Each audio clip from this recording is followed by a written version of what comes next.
नमस्कार दोस्तों, अस्सलाम वालेकुम। वाहिगुरु जी की खालसा, वाहिगुरु जी की फतह। दरअसल 2 मार्च को 195 कैंडिडेट का लिस्ट आउट किया गया था और बिहार के 4 बड़े कलाकारों, प्रमुख कलाकारों को टिकट दिया गया। जी हाँ, बड़े बड़े मंत्रियों का टिकट कट गया, लेकिन 4 प्रमुख जो भोजपुरी कलाकार हैं उनको टिकट दिया गया।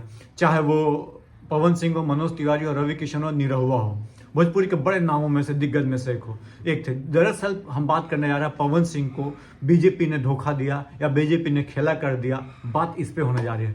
दरअसल जब 2 मार्च को अनाउंस हुआ तो जिम करते हुए पवन सिंह इतनी खुश हुए, इतना खुश हुए, उनको बधाइयों का तांता लग गया। चाहे वो इंडस्ट्री की तरफ से हो, चाहे वो उनके अपने लोग हो, मित्र हो, सबने खूब सराहा, खूब प्यार दिया।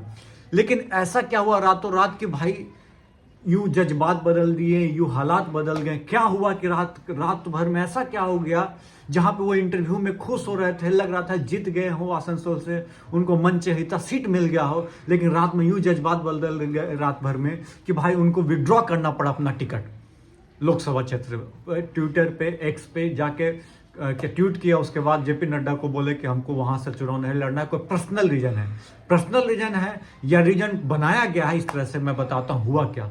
दरअसल जब अनाउंसमेंट हुआ उसके बाद टीएमसी के जो नेता थे, बहुत बड़े बड़े, पहले तो बाबू सुप्रियो ने शुभकामनाएं दी, उसके बाद जो बहुत सारे जो नेता थे उनके जो गाना था, कलकतिया राजा हो या बंगलिया से सौतनिया हो, बहुत सारा इस तरह से गाना जो है जो पवन सिंह ने गाया, उन पे वो भारी पड़ गया।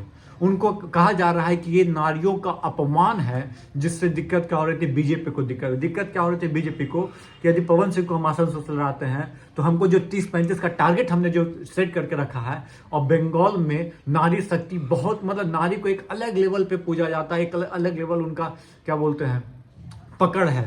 तो नारियों का बेइज्जती होगा, नारियों की सम्मान की बात होगी, असम्मान की बात जब होगी तो बंगाल में टीएमसी नेता खूब उजागर करेंगे। जब खूब उजागर करेंगे तो इससे हमारी पार्टी की फजीयत होगी और बंगाल में जो सीट जीतने वाले हैं उससे कहीं घाटा ना हो जाए, इसलिए पवन सिंह का टिकट काट दो। सिंपल सी बात ये उनको लगी, क्योंकि भाई साहब बंगाल में जानते हैं कि लीडर जो है ममता बनर्जी कितनी आक्रामक है, उनके नेता लोग, समझ रहे हो। और पवन सिंह के साथ गलती यही हो गई, दिक्कत यही हो गई, खेला हो गया उनके गाना के कारण ही। जैसे उनके गाना में देखिए, गाने से यदि आप किसी को जज करो, दिक्कत क्या होता है कि कोई गाना इंटरटेनमेंट बेसिस पे बना होता है, लेकिन फिल्म इंटरटेनमेंट बेसिस के लिए बनी होती है, पर उससे आप आदमी के इंटरनल को चीज को जांच कर रहे हो, जो कि बहुत, मतलब इंटरनल आदमी खराब है, इंटरनली उसका दिमाग इतना खराब हो सकता है, इतना सोच सकता है, इस तरह का घटिया फुहड़ता, तो उनके दिमाग में ऐसा कुछ नहीं है। कुछ लोग तो यहां तक ये बोल रहे थे कि पवन सिंह डर गए शत्रुघ्न सिन्हा से,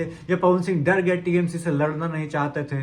वो चाहते थे कि भाई उनको आरा का सीट मिले, बिल्कुल चाहत थी आरा की सीट मिले, आरा का सीट, लेकिन बीजेपी नहीं दे सकती क्योंकि आरके सिंह वहां के प्रबल दावेदार हैं, आईएएस कैडर के बड़े अधिकारी रह चुके हैं और 10 साल से लगातार जीत रहे हैं, तो वहां से तो चांस नहीं बन रहा था बीजेपी की तरफ से, तो उन्होंने आसनसोल से टिकट दिया।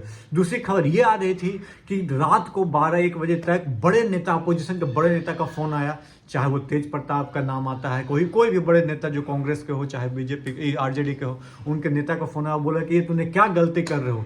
7 लाख वोट मिला था आसनसोल में शत्रुघ्न सिन्हा को।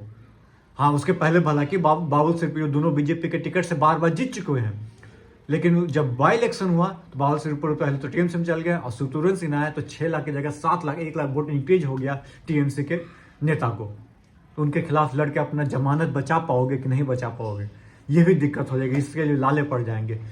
तो पवन सिंह को शायद खुद पैर खींच लिए, लेकिन बीजेपी उनके साथ 2 बार धोखा दे चुके हैं दोस्तों। यदि बीजेपी का हालात, इसकी ये हालत बीजेपी ने किया है तो उनके साथ 2 बार धोखा हो चुका है। पहले तो 2019 में कहा गया कि आपका टिकट फाइनल हो गया है, उसके बाद फिर भी ड्रॉ कर लिया गया, दुर्गापुर के कहाँ से, तो दुर्गापुर से था कि कहाँ से, नाम मेरे को एग्जैक्टली याद नहीं।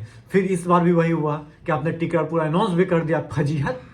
फजीहत भी बड़े एक्सट्रीम लेवल पे। और पवन सिंह को मैं क्यों महान मानता हूँ, क्योंकि वो गोल मोल जवाब नहीं देते हैं दोस्तों।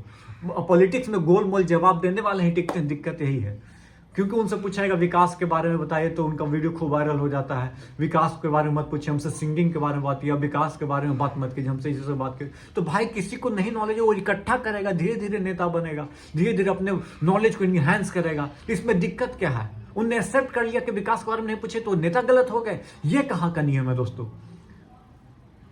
उसी तरह राहुल गांधी को सब मजे लेते हैं, हार्वर्ड यूनिवर्सिटी का पढ़ा लिखा इंसान, उसको बोलते हैं पप्पू है, दिस दैट, छोड़िए उन पे अलग टॉपिक बनता है। लेकिन पवन सिंह के बारे में बात किया जा रहा था, तो देखिए आरा से टिकट शायद उनके अपोजिशन में आरजेडी की तरफ से मिल जाए, कि कांग्रेस की तरफ से मिलता है, किसकी तरफ से मिलता है, कोशिश उनकी वही होगी, या तो फिर बीजेपी कहीं और उनको सेट करती है। आरा तो पॉसिबल नहीं बीजेपी के टिकट पे, इम्पॉसिबल है। और पवन सिंह डरने वाले नहीं है, ये मैं भी आपको बता दे रहा हूँ। पवन सिंह है, सिंह पवन जी लगा के बोलिए, ऐसे ही नहीं बोलते वो। भोजपुरी में बड़े नेता, बड़े कलाकार हैं, बहुत रुतबा है, बहुत फैन फॉलोइंग है, ये तो मानने से कोई इनका नहीं कर सकता। चलिए, वीडियो पसंद आए, चैनल पे पहली बार है तो चैनल को लाइक शेयर सब्सक्राइब करना ना करें, सब्सक्राइब कर ले और धोखा ना दे क्लिप पे करके पवन सिंह जी को। धन्यवाद।